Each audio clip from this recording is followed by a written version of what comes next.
Well, hello there, K-pop friends. I'm not very good at this starting a video type of thing. For the most part, as you all know, I'm mostly a baseless channel and I don't normally do vlogs. So I'm trying my best. So please cut me some slack. I literally am gonna die. I need an ambulance. I can't believe. Hello everyone, my name is Derek, otherwise known as Dare to Be, and I recently just went to Korea for the first time in 10 years. For those who do not know, I used to live in South Korea from 2011 to 2014. I was an English teacher and a master's student at Korea University. This time around was my first time back into the country in 10 years. I had to come back, and I think it was a success. Record-breaking, all kill. It was wonderful. I pretty much jam-packed as much as I could in the 10 days there. It was a lot to cover, but throughout my time there, I couldn't help but notice so many changes that occurred from the country since I last saw it to what it is now. Therefore, for the purpose of this video today, I thought it would be fun to go over all the subtle differences that I noticed and kind of give some backstory as to why things may have changed. And so that way you can kind of have that in the back pocket when if you were to go visit the country yourself. And if you already live there or have been there, let me know if there's any other changes that I may have overlooked or if any of the other things that you may have thought of. I would love to hear about it in the comment section below, and I hope that this video may help you or find it interesting for you. So thank you so much. Let's get started. I don't know how to do this segue thing, so I'm not very good at that. Normally I just have like a script, and so I just try my best. Okay, but let's just get started. Woo! All right, the first thing that I noticed right off the bat was the change in smoking habits in Korea.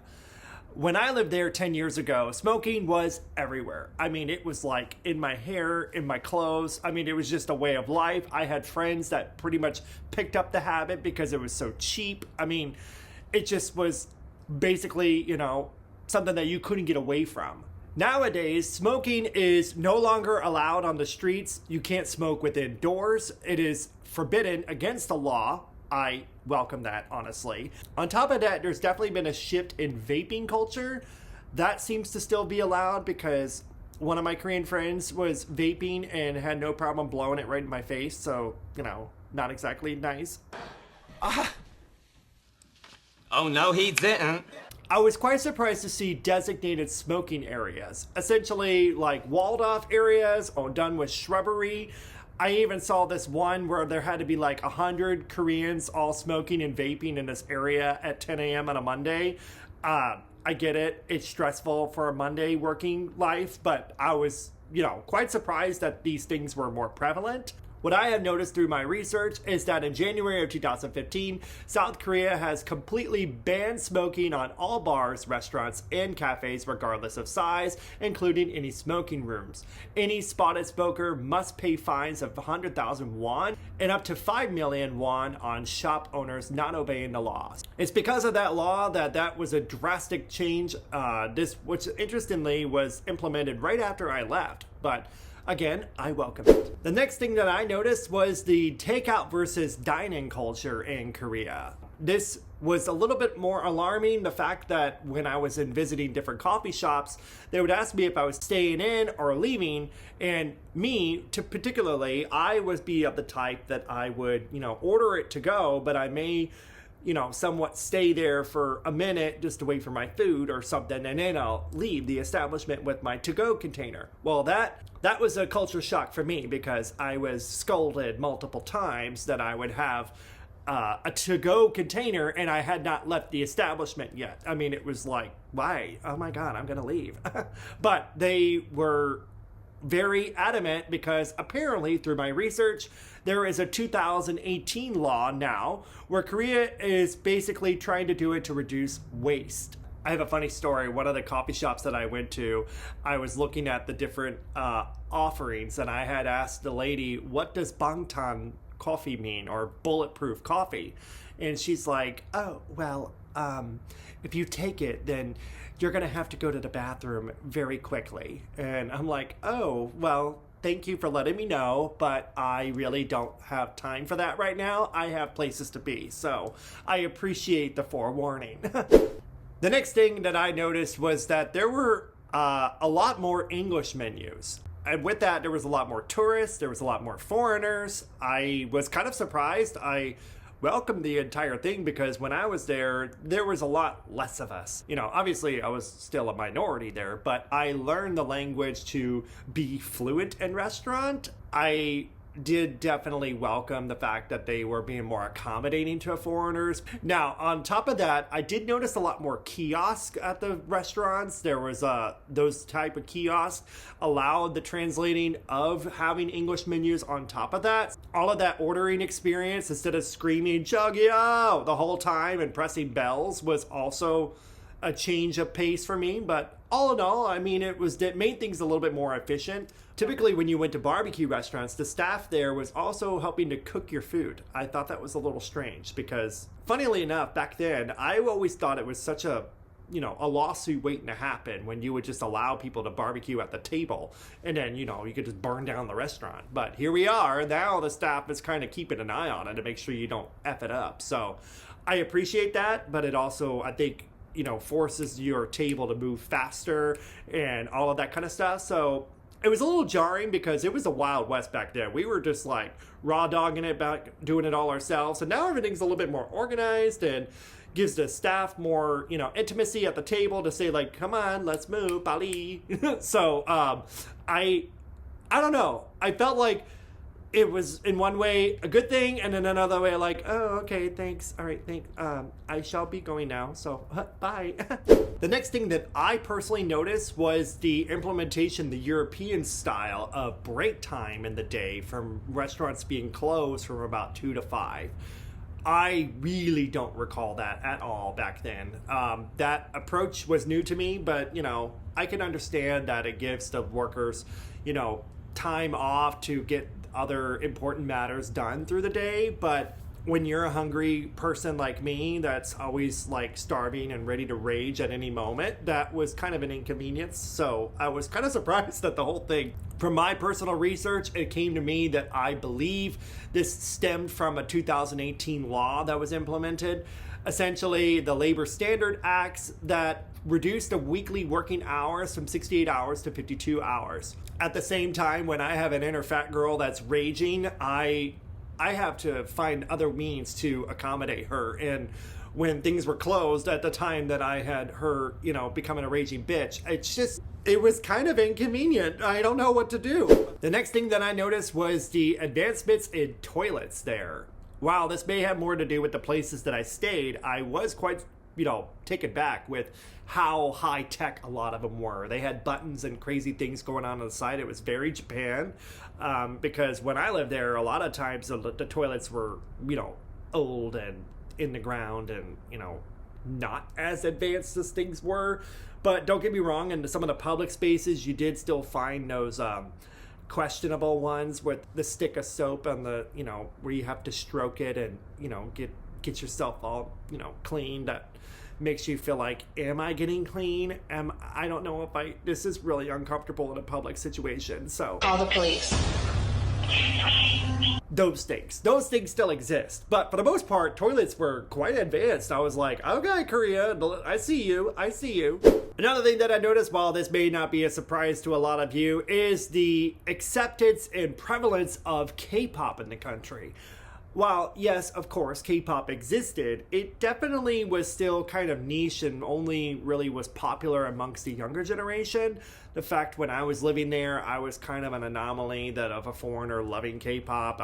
They just saw me as weird. But the fact that K-pop is now more a proud export of Korea that's kind of shown the culture and brought tourism and has enhanced their soft power of the country. There is a lot more K-pop oriented things, including stores, merchandise, and so much that a lot of that stuff personally did not exist back then for me. It was all like counterfeit stuff with, idols' faces on socks, and it was like they made them in their basements and shit. So here we are. I was like really surprised to see so much like crazy merchandise and profiting off of us foreigners. They were just taking my money. And actually, in one of my upcoming videos, I did visit one of the K-pop mecha stores to get some fancy mystery boxes that I'll be unboxing for you guys and then actually doing a giveaway. So stay tuned for that video later.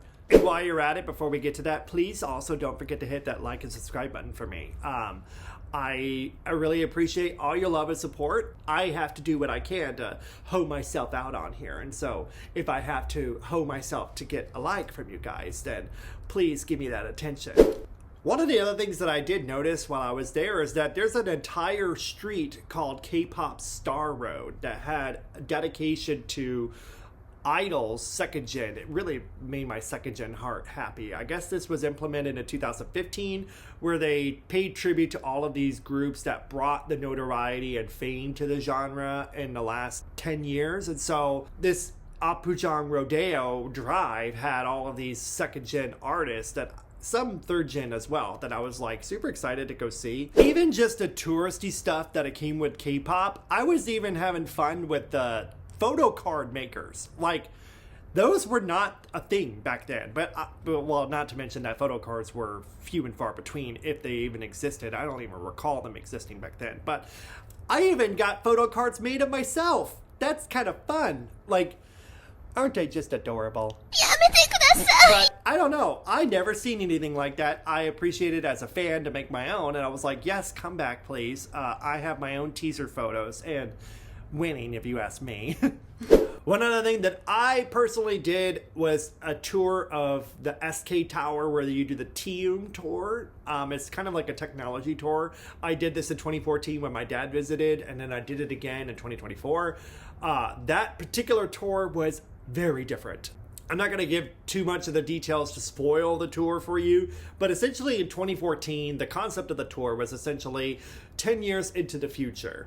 They would show you tangible things that they were working on that would show you what they envisioned a technology to be. And I thought that was really interesting, and what they expected the world to be doing in 2024 at that time. Obviously, some of those things did not come true, but I thought it was kind of something to look forward to. Now, this particular tour, now updated in 2024, does 30 years into the future, where they envision what life would be like in 2054 using AI technology.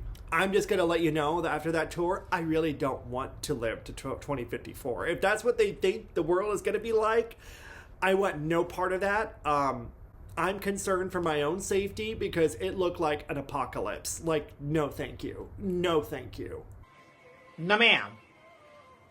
No ma'am. Like, major yikes. But overall, it was kind of fun. You know, you kind of go through this virtual reality and you're shooting things and you're kind of dissipating a hurricane because they think they can stop natural disasters using AI. All of that was very jarring. Too much of a simulation type thing that, again, I really want no part of that for my future. I'm going to be old and decrepit by that point, so I am not getting in some capsule pod and going through some volcano to destroy a tornado. Like, no thanks. No thanks. And also, one other side note that I thought was kind of funny is they somehow think that there's going to be an Asian Union. That made me chuckle a little bit. Like, good luck with that. I do not see that happening, like, ever. Asian Union? Ha! Another thing I couldn't help but notice was the amount of Starbucks that were more prevalent in the country. Back then, 10 years ago, Starbucks was not a very popular chain because it was one of the few coffee shops that did not allow smoking within their establishment. So a lot of Koreans did not go to Starbucks because of that. They went to the other chains because it allowed them to smoke indoors. Obviously, that has since changed. The perception of Starbucks has drastically changed as a brand in the last 10 years. But I couldn't help but notice by the amount of Starbucks that I saw everywhere, it looked like there was a more consolidated effort of chains across the board. There were still their famous, local chains, but I felt like that there were just a lot less. It was more monopolistic of things. And then on top of that, the local coffee shops seemed to be few and far between, which is kind of sad when you really think about it. Now, from what I could tell in the research, back in 2014 when I was living there were only 642 locations of Starbucks within the country. As of last year in 2023, there was 1,893 Starbucks, up 116 from the year earlier. Now, this is something to do, from what I could tell, that Koreans perceive Starbucks as a luxury brand, and therefore they start implementing them into the different buildings to kind of enhance the image of the brand. So that's where part of the reasons why you see Starbucks a little bit more often now, because of that reason. I personally went to the BoA concert while I was there, hence why I'm wearing my BoA hoodie today. When it comes to the Kpop Concert Experience, I couldn't help but notice the fact that the concert time started at 6 o'clock on a Saturday. That was never a thing when I lived there. The concerts were way later, ended way later. You're scrambling to get to the bus. You're scrambling to get the hell out of the city before everything shut down at midnight. I assume this was a new implementation. It could have just been the BoA concert. I have no idea. You guys who have been there for more other concerts, share below if that was just an anomaly. I appreciate the change. I also couldn't help but notice that the concerts were much more organized. When it came to the concert experience, they actually give you like little things and then they give you instructions on them. I never had this before. Everyone was much more organized when it came to light sticks, which by the way were non-existent back when I was living there. We had these like $1 ones that we had to buy from these old ladies that made them themselves. Now they're like all coordinated and super fun. And then they gave you instructions on how you were to coordinate as a fandom in the audience. None of this existed back then. I loved it. I need instructions. So, I appreciate the organization of it all and how cohesive and much more of a concert experience that everything was really refreshing. Because back then it was just more like, show up, scream, and then go home. So, nowadays was like, We're going to be doing this together, everyone. Get your asses in line. yay on that front. As someone that lived there 10 years ago, one of my favorite things to do was to go to the Norebang or the karaoke. Basically, you go to the rooms and then you sing. You do that for an hour or 2 hours and get service and all that fun stuff. And for me personally, I did it like once or 3 times a week. I went a lot. Mainly, it was a great experience for me to learn the Korean and how to read Korean faster. And actually, it was a great teaching lesson for myself.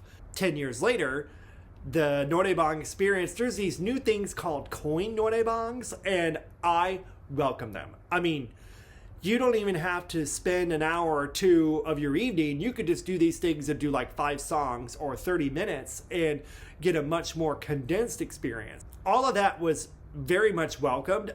They were a game changer. I could not believe that they have become more of the norm and popularity. It was much more efficient and definitely got you in and out the door, and you got to have a fun experience and then move on with your evening. All right, rapid fire for green energy efforts on Korea's part. There were virtually no plastic straws. Paper straws were the way. I hated them, but I appreciate the effort. Electric buses, silent, interesting, cute, nice. Fire exit instructions all over the place. Even in the Norebang, they told you how to get the hell out of the building. Korea also banned toiletry items for single-use plastics. Great effort. Just a little weird that every hotel felt the need to tell me that they could not give me any hotel welcome package. Well, that's all the notes that I took of all the changes that I could see in the last 10 years when it came to Korea from 2014 to 2024. A lot of them were like, wow, way to go, Korea. I appreciate all the efforts you have done in the last 10 years. With that in mind, if there's anything else that I may have overlooked or something that you want to add to, feel free to share it in the comment section below. I would love to get your perspective on things that maybe I didn't think about. I hope to return to Korea again sometime soon. It was a wonderful experience. Like my second home. Thank you all so much for watching. I hope you found this video quite interesting. Please do not forget to hit those like and subscribe buttons for me. Check out many more of my videos and stay tuned for more of my vlogging experience of my time in Korea recently and other past experiences that I would love to share on this channel. So stay tuned for that. Until next time, have a great one. Bye.